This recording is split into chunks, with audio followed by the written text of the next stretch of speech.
নমস্কাৰ বন্ধু বান্ধৱীসকল, মই আজি আপোনালোকলৈ লৈ আহিছোঁ এটা নতুন ৰেচিপি। এই ৰেচিপিত মই আজি দেখুৱাম জালি কোমোৰাৰ এখন ধুনীয়া চব্জি। প্ৰথমতে মই কোমোৰাৰ বাকলিটো গুচাই লৈছোঁ।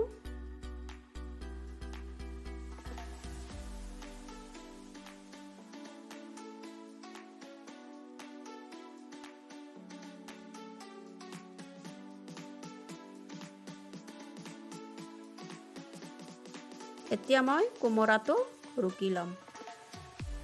কোমোৰাটো একেবাৰে কোমল হৈ আছে, ৰুকিবলৈ একেবাৰে সহজ।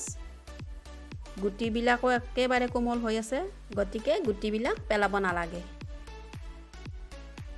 এতিয়া আমাৰ কোমোৰা ৰুকা হ'ল।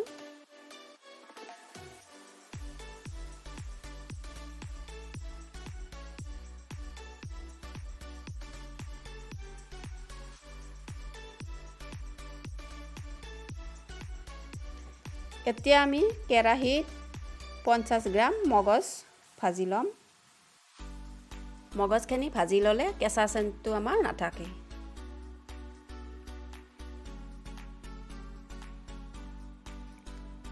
এতিয়া মগজখিনি আমাৰ ভাজা হ'ল। এইখিনি এতিয়া মই মিক্সিত গুড়ি কৰি ল'ম। শুকান কৰি গুড়ি কৰিম। এইখিনি গুড়ি কৰিলোঁ। এতিয়া এইখিনি আমি সাইড কৰি থ'ম। এতিয়া আমি কেৰাহীত সৰিয়হ তেল ডাঙৰ চামুচেৰে এচামুচ দিছোঁ। এইখিনি গৰম হৈছে। ইয়াতে মই এতিয়া নহৰু দিম। নহৰুখিনি সৰু সৰুকৈ কাটি থৈছোঁ, এয়া দিছোঁ মই। নহৰুখিনি অকণমান ভাজি ল'ব লাগিব। ইয়াৰ এটা ধুনীয়া কালাৰ আহিব।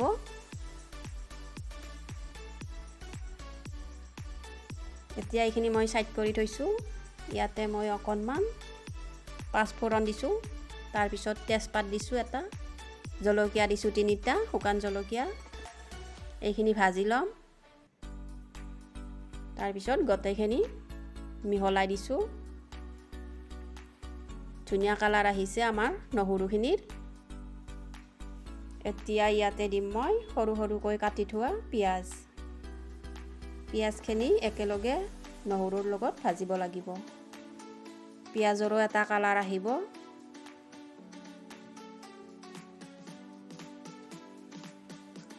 এতিয়া পিঁয়াজখিনি আমি ধুনীয়াকৈ ভাজিলোঁ। কালাৰ আহিছে। ইয়াতে মই এতিয়া সৰু সৰুকৈ কাটি থোৱা বিলাহী দিছোঁ। বিলাহীখিনিও একেলগে ভাজি ল'ম।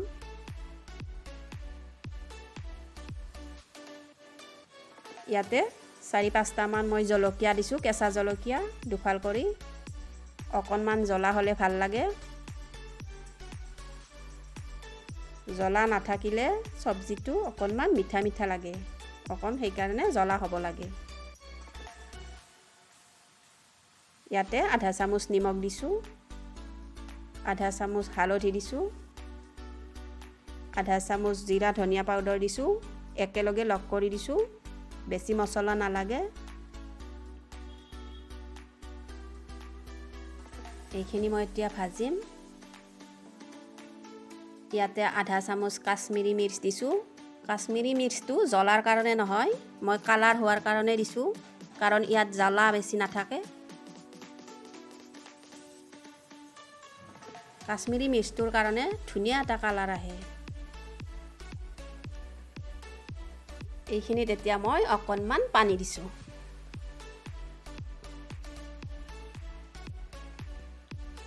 এইখিনি মই 2 মিনিট ঢাকি দিছোঁ।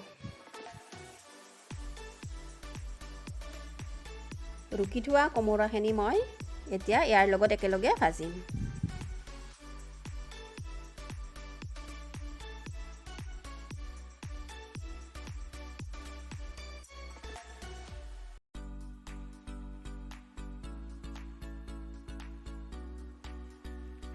ধুনীয়াকৈ মিক্স কৰি দিছোঁ মই।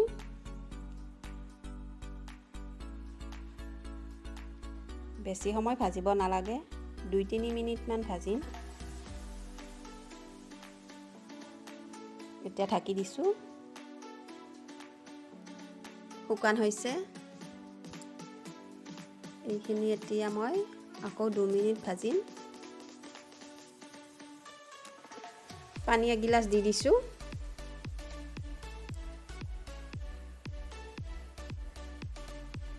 বেছি শুকান হ'লে আৰু দিব লাগিব পানী অকণমান। আকৌ এগিলাচ পানী দিছোঁ।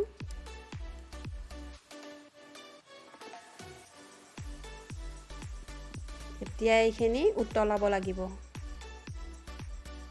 গুড়ি কৰি থোৱা মগজ 2 চামুচ ইয়াতে দিছোঁ।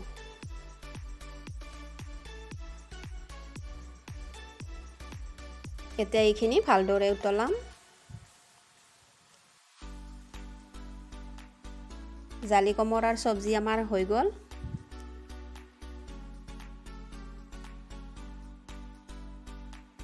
ইয়াতে এতিয়া মই 2 পিচমান মাছ দিম। মাছটো নিদিলেও হয়, দিলেও হয়। দিলে অকণমান টেষ্টটো বাঢ়িব। আপোনালোকে নিদিয়াকৈও খাব পাৰে।